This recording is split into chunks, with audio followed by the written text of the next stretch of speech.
mais uma vez para vocês, com muita alegria e diversão, aqui no Carecas de Saber. E aí, minha gente, estamos aqui de volta para mais uma aula de atualidades. Eu sou o professor Gus e hoje a gente vai falar do poder mundial, né? Não o poder no sentido daqueles agentes, né, ou personagens que você conhece mais, que são figuras estadistas, presidentes, coisa e tais, mas sim na figura daqueles caras que influenciaram a esses. Como assim, professor? Como assim que a gente tem que falar hoje dos teóricos, ou principais teóricos da geopolítica? Mas primeiro vamos explicar o que é geopolítica. Porque esse negócio aí de geopolítica já gerou muita confusão na história da própria ciência, geografia, né? E, enfim, se misturou muito com várias coisas que aconteceram na história. Por quê? Porque o termo geopolítica, ele é uma combinação, vamos dizer assim, da ideia de como articular questões da geografia, da ciência geografia, cuja preocupação principal é a questão da ocupação humana sobre os espaços da superfície da Terra, e como articular isso com os movimentos políticos ao longo da história. Então, a geopolítica, ela parte, né, justamente de analisar essas dinâmicas entre poder e espaço. Tá, mas então, se é tão simples a explicação assim, por que tanta polêmica? Por que né? O que é isso que você falou, professor? A questão é que, ao longo da história, principalmente da história do século XX, esse termo geopolítica ele foi bastante, né, relacionado a estratégias que desencadearam em grandes conflitos, como, por exemplo, Primeira Guerra Mundial e depois Segunda Guerra Mundial. E já vou começar justamente por um autor, né, um geopolítico, que vai criar um conceito que depois muita gente vai, né, jogar na fogueira. Mas a gente tem que também prestar atenção nesses caras. Bom, vou começar pelo Ratzel. O Ratzel ele foi um geógrafo alemão do final do século XIX. Vejam bem, esse cara ele quase não viveu o século XX. Ele não viveu a Primeira Guerra, ele não viveu a Segunda Guerra. E lá no final do século XIX, ele estava preocupado, né, justamente o alemão, no final do século XIX, ele está vivendo o Segundo Império Alemão, né, pós-unificação da Alemanha. E ele, justamente, ele está pensando o processo da ampliação do Império Alemão, né? O que é necessário para a Alemanha se desenvolver, né? O que era necessário para que o povo alemão, né, continuasse vivo e prosperando. E é ele que vai cunhar vamos dizer assim, um conceito, né, uma teoria, uma tese, que vai ser muito importante para o desempenho da Alemanha no final do século XIX e começo do XX, e que vai embasar o nacionalismo alemão, que a gente chama de germanismo, no final do século XIX. Então, ele vai cunhar a ideia de espaço vital. Vejam bem, esse conceito de espaço vital é feito pelo Ratzel, final do século XIX. O que significa isso? Espaço vital a gente pode traduzir de uma maneira bem singela por espaço da vida, né? Agora, pensa você, analisa no seu cotidiano. Que espaços tanto você precisa ter para você viver? Ah, professor, sei lá, eu preciso do meu quarto para viver? Será? Só? Ah, eu preciso da minha casa, né? Tem que ter a cozinha, tem né, lá o espaço para eu me divertir, tem o quintal. Será? Mas você também usa a escola, você também usa os espaços públicos. Mas dentro de tudo isso, você também se alimenta. Quer dizer, para você estar vivo, você precisa que exista um espaço disponível para a agricultura, né, onde vai ter a produção de alimentos que vão suprir as suas necessidades de alimentação. É preciso também, para a sua vida individual, que exista, de alguma maneira, um espaço destinado à produção ou extração mineral, para depois que haja também um espaço destinado para a produção industrial, que vai transformar, por exemplo, esse minério em objetos de bens de consumo que você está utilizando no seu dia a dia, no seu quarto.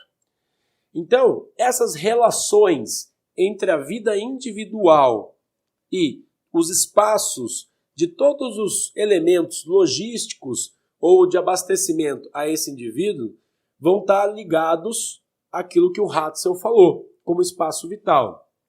A questão é que no contexto, né, do final do século XIX, né, da construção dos impérios europeus, né, o chamado imperialismo, e no contexto de uma ideologia nacionalista, a ideia de espaço vital ela vai ganhar peso ligando a ideia de que o Estado, e é claro, estou falando do Hatzel a partir da Alemanha, ele vai dizer que o Estado, né, o Estado alemão, deveria conquistar terras, expandir territórios para garantir a sobrevivência, a manutenção e a prosperidade do povo alemão. Ou seja, o espaço da vida do povo alemão. Esse conceito, portanto, ele vai ser um conceito chave para o movimento expansionista alemão do final do século XIX e começo do século XX. O que vai desencadear esse movimento? Aliás, o que vai ser fruto desse movimento expansionista alemão? Por exemplo, a Primeira Guerra Mundial. E depois um desdobramento que vai ser a Segunda. E esse desdobramento é que torna o conceito famosão pelo mundo afora. Por quê? Porque, entre outras coisas, um jovem cadete perdido, né, na Primeira Guerra Mundial, que não era ninguém relevante na Primeira Guerra Mundial, no final da Primeira Guerra, esse cara ele vai ser preso como prisioneiro de guerra. E na cadeia, esse carinha vai escrever um livro, né?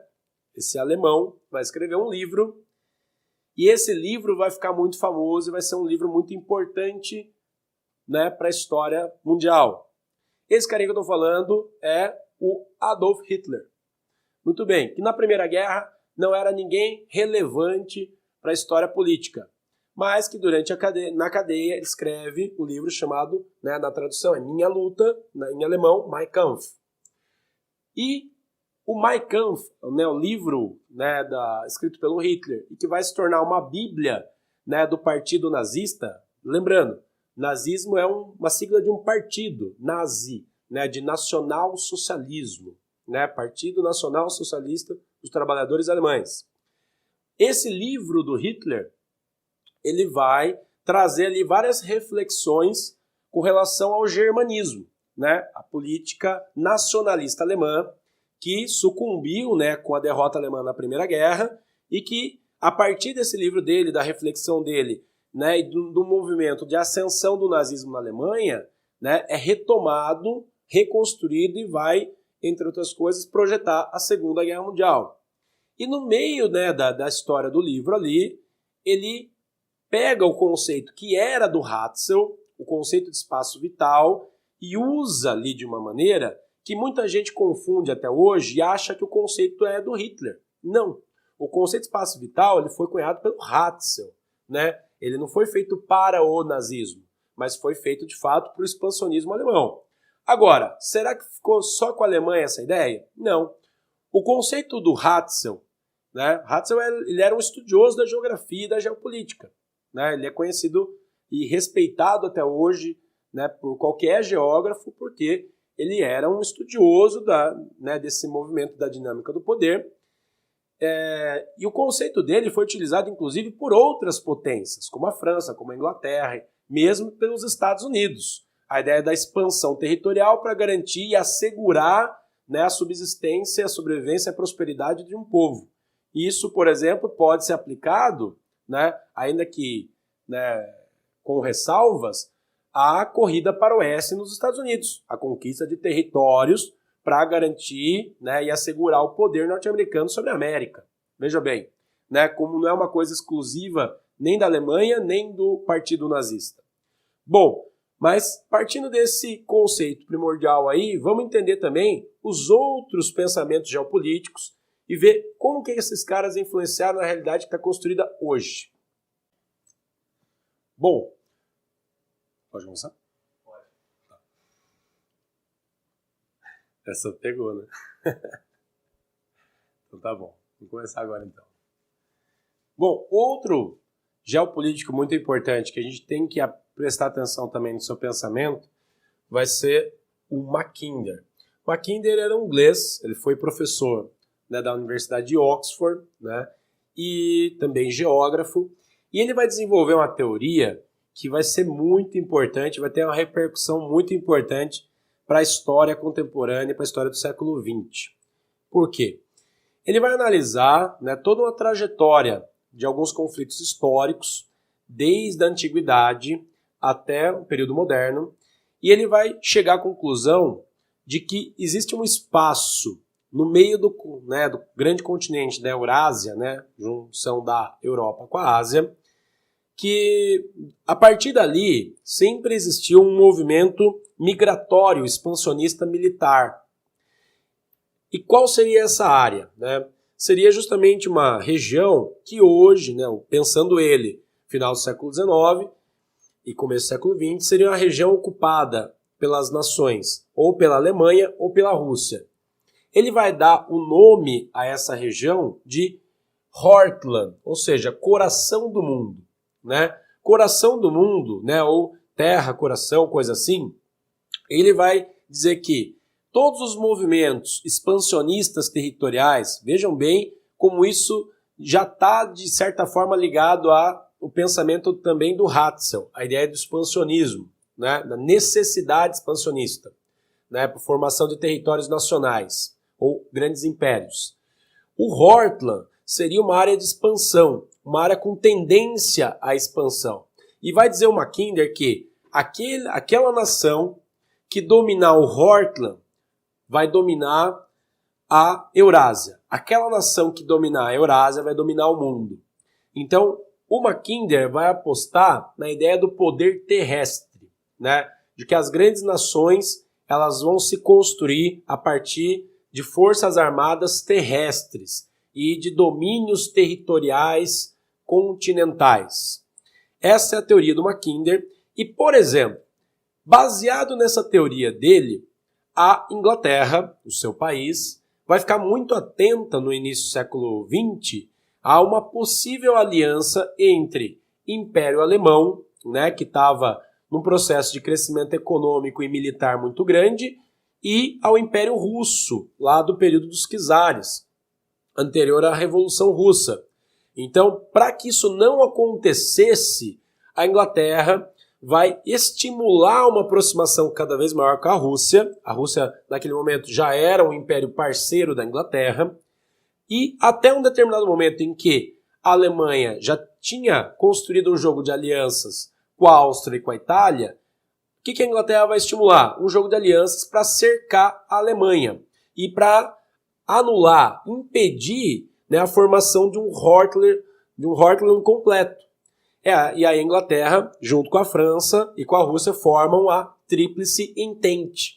Então, a formação, a construção da Tríplice Entente, né, o bloco da Inglaterra, que vai depois lutar a Primeira Guerra Mundial, é baseado no pensamento do Mackinder. Vejam bem como esses caras eles influenciaram a história do século XX, né? Beleza? Vamos agora entender um próximo geopolítico e ver como o pensamento de um está articulado com o do outro. Bora? Bom, outro cara muito importante também para a geopolítica do século XX, que a gente precisa analisar um pouco aí da sua obra, é o general Mahan, norte-americano. Mahan foi professor da Escola Naval norte-americana, então a escola de formação, né, dos oficiais da Marinha dos Estados Unidos, além de um geógrafo, um grande intelectual, e ele, né, durante a sua vida, né, ele se debruçou a entender a dinâmica do poder da Inglaterra. Como que a Inglaterra, no século XVIII e XIX, né, se tornou uma potência mundial. Esse era a grande área de estudos dele. Então ele vai analisar a geopolítica do poder da Inglaterra, no período que ela era a grande potência, claro, vinculado principalmente ao impulso da primeira Revolução Industrial, mas como a Inglaterra vai ter a capacidade de espalhar os seus produtos pelo mundo e de estruturar um grande império mundial, né? Aquela ideia de que o sol nunca se punha no Império Britânico. Por quê? que em todos os fusos horários, né, do planeta você tinha uma colônia, uma área que era protegida pela Inglaterra. E a Inglaterra, tendo uma área uma área terrestre pequena, conseguiu se projetar no mundo através dos mares. Então o Mahan vai pegar essa ideia, que vejam bem, os Estados Unidos não era uma grande potência mundial no final do século XIX. Era uma potência em emergência, né, em ascensão, só no continente americano, né, e estava ali finalizando seu processo de expansão territorial, terrestre. E é nesse momento em que a Marinha norte-americana não é tudo aquilo que é hoje, que o Mahan vai, né, justamente pegar o exemplo da Inglaterra e melhorar um pouco e criar a teoria do poder naval. Então ele vai, né, construir essa ideia e vai conseguir transmitir essa ideia para os governantes norte-americanos, dizendo que assim, que se os Estados Unidos quisesse se tornar uma potência mundial, a principal força armada que teria que ser articulada seria a Marinha. Então é dele a ideia, vamos dizer assim, do poder norte-americano através dos mares. E principalmente, ele vai dizer, é muito importante, pós-expansão territorial, a conquista do Oeste, que a Marinha norte-americana ela tenha, né, trânsito pelos seus 2 litorais, né, seja pela costa do Atlântico, seja pela costa do Pacífico. E para que haja um trânsito fácil, né, entre essas 2 costas, ele vai imaginar que era preciso criar um atalho, né, de uma costa a outra. Então ele, como geógrafo, vai analisar vamos dizer assim, a morfologia da América Central e identificar um ponto melhor para a construção de um canal artificial, assim como a Inglaterra tinha feito lá entre o Egito e a Palestina, o canal de Suez, a Inglaterra e a França.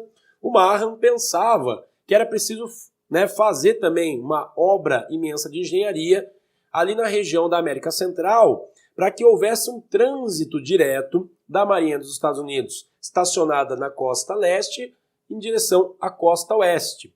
Vejam bem, a ideia do Canal do Panamá é uma ideia formulada pelo Mahan. E a partir dali, então, o governo norte-americano vai implementar essa ideia. Outra coisa que ele vai dizer, né? Ele vai dizer, bom, se temos essas 2 costas, é importante que a nossa marinha tenha um domínio regional antes de ter um domínio global. Portanto, ele vai analisar e dizer que as 2 áreas de influência direta da Marinha dos Estados Unidos deveriam ser o Atlântico Norte, né, diretamente relacionado ali à costa do Atlântico, à costa leste, né, e, portanto, com uma grande projeção, né, que é o meio do caminho em direção à Europa. E ele vai dizer, bom, o domínio marítimo sobre essa região precisa ser norte-americano, né? Ele vai ter essa ambição para os Estados Unidos. E ele vai dizer que, em contrapartida, era preciso que a Marinha também se estendesse em direção ao Pacífico.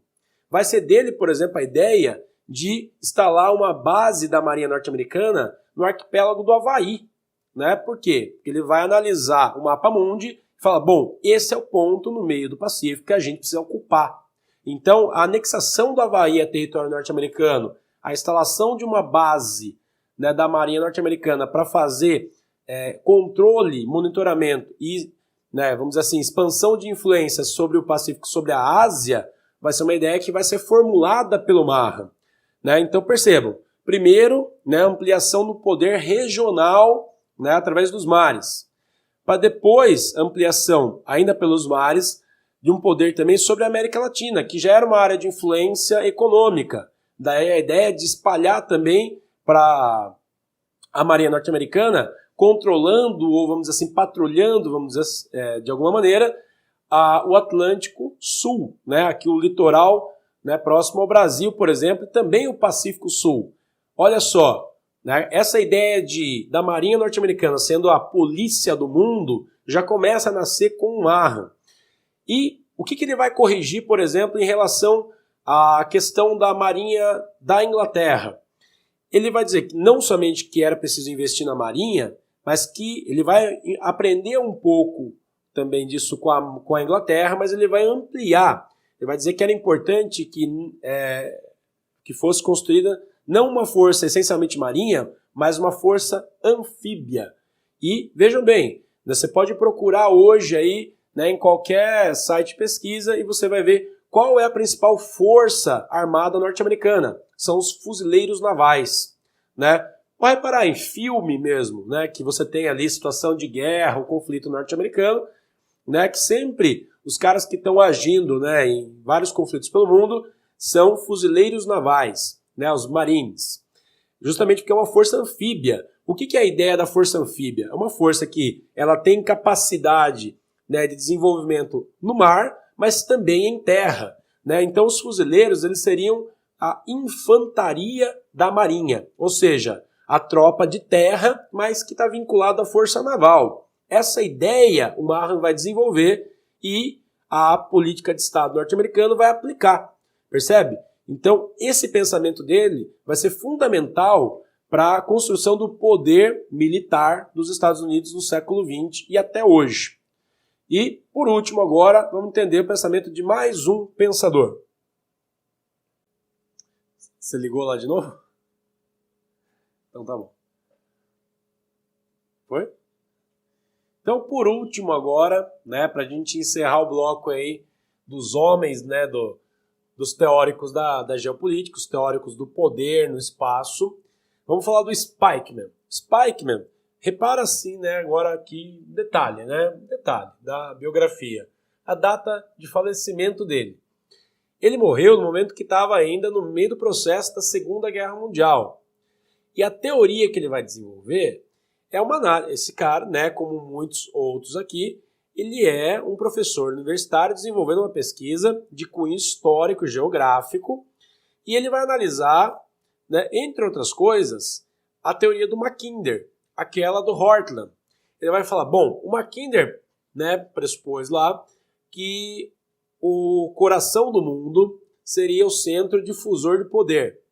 Tá, então o que o Spikeman vai analisar? Bom, como é que a gente para esse movimento expansionista que sai ali do Hortland?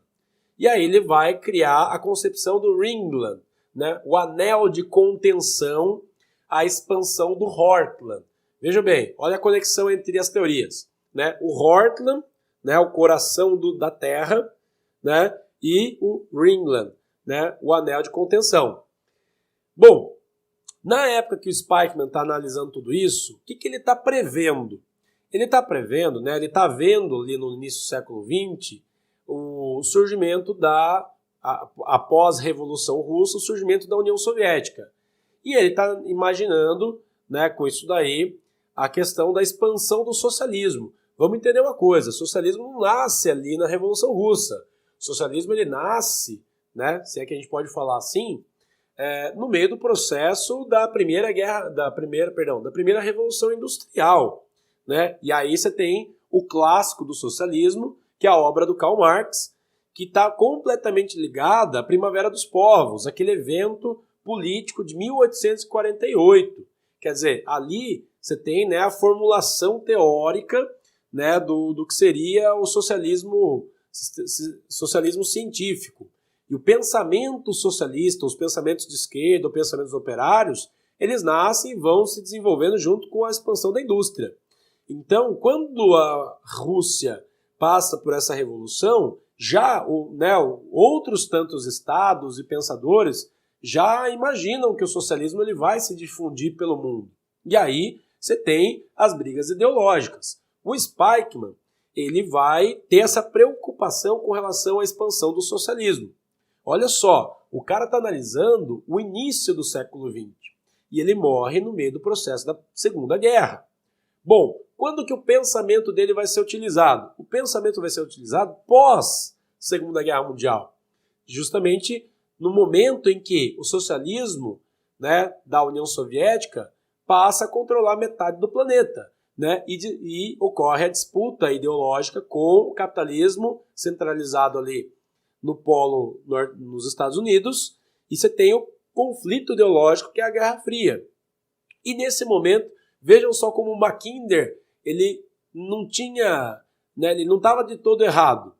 Olha só, você pega a Rússia, né, um grande país que se estende da Europa até o extremo da Ásia, influenciando justamente, né, outros países do leste europeu para cá e do sudeste asiático, que vão gradativamente se tornar socialistas. Quer ver um exemplo? A expansão durante a Segunda Guerra Mundial, a expansão do socialismo, né, no combate aos japoneses na Ásia, vai fazer com que depois, vai influenciar depois para que a China se tornasse socialista, né, pós Segunda Guerra Mundial. Ao mesmo tempo, né, antes da Segunda Guerra, é claro, no entre-guerras, você tem a expansão do socialismo aos outros países do leste europeu, né, que eram ou pedaços do antigo Império Austro-Húngaro ou mesmo do Império Russo e que vão compor a União das Repúblicas Socialistas Soviéticas. Que é mais? Vietnã. Né? Então o Vietnã, do Ho Chi Minh, né, aderindo ali ao socialismo também.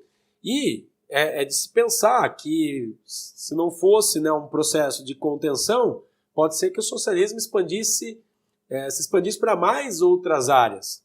Então, durante o período da Guerra Fria, a política de estratégia, né, internacional norte-americana vai pegar o pensamento do Spykman e aplicar principalmente no sul e sudeste da Ásia. Como? Criando bolsões de desenvolvimento capitalista em regiões onde o socialismo teria potencial de expansão. Como assim? Você quer ver aqui os conflitos da Guerra Fria relacionados a essa teoria? Guerra da Coreia, nos anos 50. Para quê? Para impedir a expansão do socialismo ali na Península da Coreia, que se fosse se projetar depois, poderia chegar ao Japão. Então, antes de chegar ao Japão, cria ali a barreira dentro da Coreia. Depois, Guerra do Vietnã, né, desenvolvimento dos tigres asiáticos, né, desenvolvimento do capitalismo na Alemanha Ocidental, né, uma presença norte-americana no Oriente Médio, apoio dos Estados Unidos a Israel. Pega um mapa mundi e faz um risco nisso daí, ó. Você vai ver justamente da Alemanha Ocidental para Israel, para Índia, para tigres asiáticos, todo um conjunto que é um tal do anel de contenção. Teoria formulada pelo Spykman, aplicada pelo governo norte-americano. Então, a partir da análise desses teóricos da geopolítica, você percebeu aí o quanto esses caras influenciaram na política externa mundial do século XX. Tudo bem, gente? Vamos entender um pouquinho mais sobre tudo isso em outras aulas agora. Ficamos por aqui. Abraço!